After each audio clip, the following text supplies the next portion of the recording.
I mean, if you're so ignorant about the Middle East situation that you don't know that the Al-Aqsa Mosque in Jerusalem is the third holiest shrine in all of Islam. Assalamualaikum warahmatullahi wabarakatuh, sahabat Islam semuanya. Mantan ahli inspeksi senjata PBB, Scott Ritter, menyampaikan fakta yang mengejutkan terkait serangan Hamas pada 7 Oktober yang lalu. The other thing that happened was that there are thousands of Palestinians held prisoner by Israel in the most deplorable conditions. Many of these are women and children. I just want to reemphasize that last point for all your listeners. Children, over 130 of them, many of them under the age of 10, whose only crimes were to throw a rock at an Israeli tank or make some sort of gesture at an Israeli soldier, but they've taken children and they've put them in jail, in prison. No due process, no crime set forth, no charges. They're just there in perpetuity under very bad, conditions. Hamas, being a governing agency, cares for its people.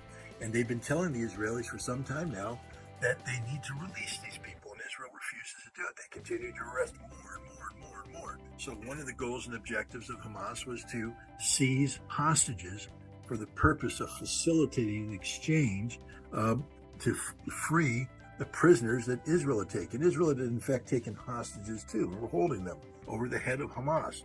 So one of the purposes of October 7th, one of the triggers was thousands of people in prison. Now look what's happening. As we speak, in Qatar, an agreement has been reached, whether or not they can get to actual implementation, but an agreement has been reached to exchange 100 Israeli hostages and for the release of all women and children prisoners held by Israel. All women and children prisoners held by Israel. This is a huge victory for Hamas because without October 7th, Israel would never have released these people. And the last thing was the Al-Aqsa Mosque. What triggered this, the October 7th is called Operation Al-Aqsa Flood. Why? Why? I mean, if you're so ignorant about the Middle East situation that you don't know that the Al-Aqsa Mosque in Jerusalem is the third holiest shrine in all of Islam, that the Israelis have been going in, throwing tear gas inside to disrupt the worshiping, beating up women, beating up men, terrorizing people, and allowing settlers to go in and desecrate this site. This is the third holiest site in Islam.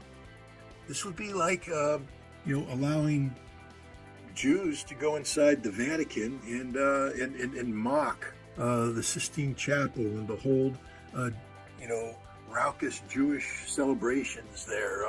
Christianity would be outraged. And yet everybody's just silent when the Israelis do it to the Muslims in the Al-Aqsa Mosque. No, you don't get to do that. And Hamas is saying that has to come to an end. And so any agreement that's reached finally will, I believe, be one that incorporates respecting the sanctity of the Al-Aqsa Mosque. Ritter menyebutkan bahwa 1.400 warga sipil Israel yang dinyatakan tewas saat serangan Hamas itu, ternyata 80% tewas di tangan militer Israel sendiri. This would not have happened if it weren't for what happened on October 7th. Attack by Hamas, the military attack. And let's call it what it is. It was the most professionally executed, large-scale raid carried out by a light infantry force in modern history. Now, the Israelis will say it's an act of terrorism. No, it was a military assault against legitimate military targets. What about the 1,400 dead? Well, most of them were soldiers. And of the civilians, estimated 80% of those civilians were killed by the Israelis themselves. We now know that the Apache helicopters fired indiscriminately against the people trying to flee for their lives from the crossfire that had ensued between Hamas fighters and Israeli security forces, that the Apache helicopters couldn't differentiate between them, so they killed everybody. We now know that the Israeli police forces, their special forces hostage rescue to Yemen, when recapturing Berry, was in communications with hostages who said, we're in this building, they're ready to surrender, and they made the option to fire in with tank runs and kill everybody anyways, that the majority of the people who died the majority of the civilians who died that day were killed by Apache helicopters, Merkava tanks, or Israeli Defense Force, panicked Israeli Defense Force. This was a military assault carried out by Hamas to achieve political objectives. Scott Ritter merupakan mantan ketua tim inspeksi senjata Unskom PBB. Ia mundur pada tahun 1998 karena kerap mengecam sikap PBB yang sering harus tunduk pada kemauan Amerika Serikat. Wallahu a'lam bissawab.